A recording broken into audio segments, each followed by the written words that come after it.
Assalomu alaykum kanal muxlislari, kanalimga xush kelibsizlar. Bugun sizlar bilan birgalikda ko'katli, kartoshkali tovada non tayyorlaymiz.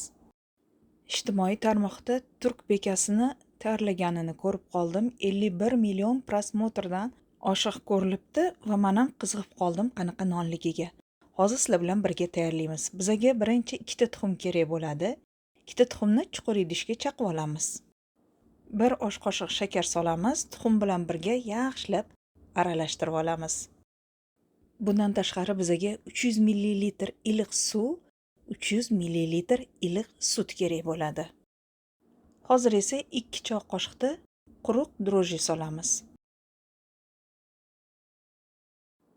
Aralashtirib olamiz va un solishga o'tamiz. Demak, biza 400-420 gram atrofida un solib olamiz. Mana endi aralashtiramiz.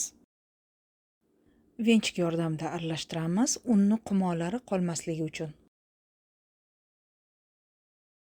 Xamir mana shunaqa suyuqlikda bo'ladi. Hozir ustini yopamiz, oshirishga olib qo'yamiz, issiq joyga o'rab olib qo'yamiz. Suyuq xamirimiz ko'tarib olguncha biza orasiga solinadigan sabzavotlarni tayyorlab olamiz. Bizaga bulg'or qalampiri, piyoz, ko'katlar hamda bitta kartoshka kerak bo'ladi. Men yarimta piyoz ishlatdim, mayda qilib to'g'rab olamiz. Agar ko'k piyoz bo'lsa, ko'k piyoz ishlatganingiz ma'qul. Bizaga bir dona bulg'or qalampiri kerak bo'ladi. Menda qizil yarimta bo'lgani uchun yarimta qizilni mayda qilib to'g'rab olamiz, kubik shaklida, nihoyatda mayda bo'lsin. Undan keyin mana oranjoviy bulg'or qalampirini yarmini ishlataman, uni ham mayda qilib to'g'rab olamiz. Oldindan barcha kerak bo'lgan sabzavotlarni yuvib tozalab qo'yganman. Hammasini to'g'rab bir idishga jamlab olamiz. Ko'katlardan ukrop bilan kashnish tayyorlab qo'ydim. Ko'katlarni yarim bog'dan ishlatamiz. Kartoshkadan tashqari qolgan hamma masalliqlarni mayda qilib to'g'rab olamiz. Kartoshkani qirg'ichni yirik ichidan chiqaramiz. Barcha masalliqlarni yuvib, quritib, to'g'rab olguncha vaqt ham o'tib qoladi, 40 minut, 1 soat. Xamirimiz ham tayyor bo'lib qoldi.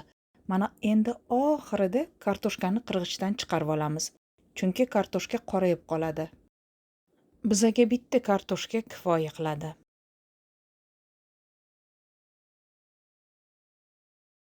Xamirni olib kelamiz, stolning ustiga, ustini ochamiz. To'g'ralgan, qirg'ichdan o'tkazilgan barcha masalliqlarni xamirga qo'shib olamiz. Xamirga hali tuz qo'shmagandik, 1 osh qoshiqda tuz qo'shamiz. Bundan tashqari 4 osh qoshiq miqdorida yog' kerak bo'ladi. 4 osh qoshiq yog'ni quyib olamiz va yaxshilab hammasini aralashtiramiz. Oxirgi qo'shadigan yana bitta narsa qoldi. Bu 100 gram qirg'ichdan o'tkazilgan pishloq. Sir solamiz. Men eng yaxshi cho'ziladigan sirni ishlatdim, lekin pishgandan keyin siri borligi bilinmadi. Mazasi bilinadi-yu, bundoq cho'zilmadi. Shuning uchun xulosa qilib aytaman, siri solsanglar ham, solmasanglar ham nonda o'zgarish bo'lmaydi, birday chiqadi. Xamir tayyor bo'ldi. Hozir endi olovga tovani qo'yamiz, qizdiramiz. Tavaga ozgina yog' quyib, tovani yog'lab olamiz. Bir cho'mich xamirdan quyib olamiz va pishirishni boshlaymiz. Quyib olganingizdan keyin qoshiq bilan tekislab chiqasizlar. Mana tovani yuzi bo'yicha tekislab olamiz dumaloq qilib. O'rtadan pastroq olovda pishiramiz. Juda ham past bo'lib miltillab qolmasin. Qopqonni yopamiz, birpas dimlab pishiramiz. Qopqonni olamiz, tagini qaraymiz. Qizarmagan bo'lsa yana qopqonni olib pishirib olinglar. Chunki o'zingizlar ko'rdinglar, ichiga xom kartoshkani ham soldik. Ham bu xamir yaxshilab pishib olishi kerak. Nonimizni bu tarafiga o'giramiz. Qip-qizil bo'lguncha mana shunaqa yog'ini o'girib pishiraverasizlar. O'girayotganda qaraymiz, tovada yog' qolmagan bo'lsa, ozgina quyib yuboramiz yoki sepib yuboramiz.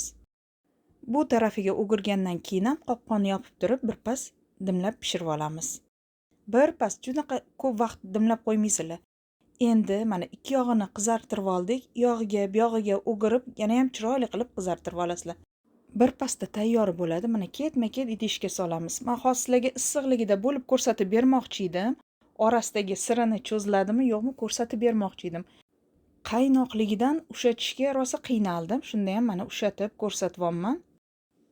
Xushxo'ri yeyishli chiqadi, albatta nimagadir tekkizib yeyishinglar kerak. Smetana yoki qatiq, yog'li qatiq bo'lsa. Bu tovada tayyor bo'ladigan nonni saharliklarga tayyorlasanglar bo'ladi. Eng muhim gapni aytib o'tishim kerak, hoslarga 300 ml sut, 300 ml suv juda ham ko'plik qilarkan. Tayyorlasanglar, yarim porsiyaga tayyorlanglar.